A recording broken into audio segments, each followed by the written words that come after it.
Hello, everyone, and welcome to St. Matthew's Church.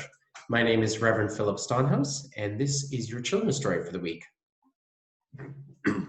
This week, the parents and adults are all hearing about a story, a kind of mysterious story with this weird idea where Jesus tells us the only way to gain our life is to give it up. And the only way to, and if we try to protect our life, well, we won't have it.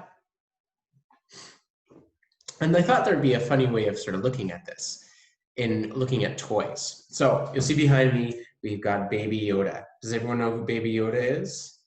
He's on this TV show. He's a really cute alien. When I was a kid, I loved playing with toys, and I especially loved Star Wars toys. And I like that Star Wars has sort of got a restart right now with a lot of the kids. A lot of you. Now, can you imagine getting a toy like this and you're giving it in the package and you weren't allowed to open it? Would that be fun? There's some fun you can get from that, just seeing it and having it around, saying, "Hey, Yoda," that sort of thing. But there's something different when you get to open it up and hold it and move it around and play with it. In fact, there's this way in which, when it's outside of the box, it kind of gains this life. I don't know if any of you heard the children's bedtime story about the Velveteen Rabbit and how that rabbit gained life because the child loved it so much and played with it. Now, the interesting thing about that story is that this toy rabbit had become so gnarled and its hair had been falling off and had become discolored and that sort of thing because the boy loved it so much and played it with it so much. And there were so often, many times while the child played with it, that it felt like it was alive, like it was a real rabbit. And there's even some times where reading it, you're a little confused and think, oh, is this a real rabbit? Because of how it's responding. And sometimes when it comes to a toy, our toys can seem like they have a life of their own as we give it life. Now, in Jesus's particular example, though, it's like all of us are toys. And sometimes we'd rather just stay in our little protective casing, right? And protect ourselves from him and the world around us.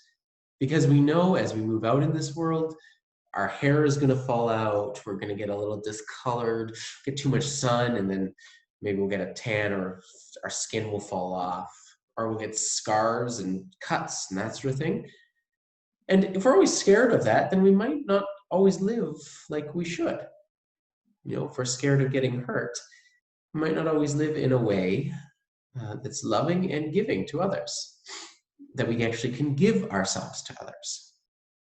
But there's something even more, because just like a toy in a child's hands has life, so when we give our lives to God, it too gives us life. It gives us a whole way of being and participating in this world that is so much more life-giving and fun than anything else. And so I think Jesus's words that challenges us to give up our lives to him so that we might have life has extra meaning. Just like a toy in our hands can have more life, so our lives in Jesus's hands can have more life. Well, thank you so much for joining me. I hope this has been helpful and interesting. Please, the next time you play with your toys, think about how you might be giving your life to God and put it in his hands, and so that you might just have as much fun and joy in life in you as your toys have from you. Anyways, God bless everyone. I'm Reverend Philip Stonhouse, and see you soon.